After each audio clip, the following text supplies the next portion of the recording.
one was expecting. Now we're going to take a live look at the Paso del Norte bridge, and you can see there's hardly any traffic, only a handful of pedestrians walking about. Many thought the lines would be long earlier today when the bridge opened at midnight, but they were normal. Some were expecting to wait for hours to cross into the United States, but again, you could see the lanes are clear. As Stephanie, businesses along the border were hoping lifting of restrictions for non-essential travelers from Mexico would be a lifeline that businesses would actually increase. Those same businesses have been struggling during the pandemic. Some merchants told ABC7 they arrived to work early to stock merchandise in anticipation of the multitude of customers they were told would arrive. Well, today was the first day restrictions were lifted for non-essential travelers from Mexico who provided proof of vaccination. Customs and Border Protection, as well as city officials, also braced for large numbers of people crossing the border, numbers that did not materialize. But business owners tell us those cash registers were not ringing as much as they hoped. They were actually expecting more people.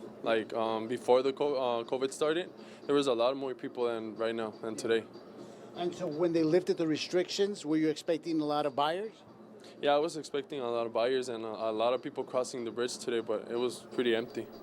El Paso's Director of International Bridges, David Coronado, says there could be a variety of factors for the low numbers of people crossing the bridges from Juarez. Coronado says there is a backlog of visas as well as expired travel visas. ABC7's Mauricio Casillas spent the day south of the border to see how Juarezans embraced the big day. And our own Brianna Chavez talked to people right after they crossed to El Paso. Both continue our complete coverage. I'm Mauricio Casillas reporting here off of Avenida Juarez, just south of downtown El Paso, right by the Paso del Norte bridge. And you know, this morning we saw a lot of smiling faces, but surprisingly what we didn't see were particularly long lines.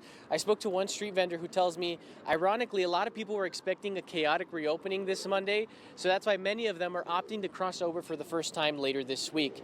Now, the street vendor also tells me that he's been looking forward to this day for months because it means more people are going to be crossing over, and that means better business for him. Before, it was only U.S. citizens, residents, or those with work visas that will buy things from us. With this reopening, we think it's really going to give us a boost. A lot of the Juarez residents I've spoken to tell me maybe the lines won't be that long this week, but they are expecting really long wait times this weekend. So that's something you need to be on the lookout for if you do plan on crossing.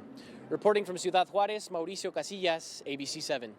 I'm Brianna Chavez here at the Isleta Port of Entry, and many of the people that I spoke to who made their way across the bridge were either essential travelers or U.S. citizens. While they were anticipating longer wait times with border restrictions being lifted, many of them tell me that what they saw was normal traffic for them. It was actually better. Actually, on Mondays, it's like even longer. There was more officials than there used to be.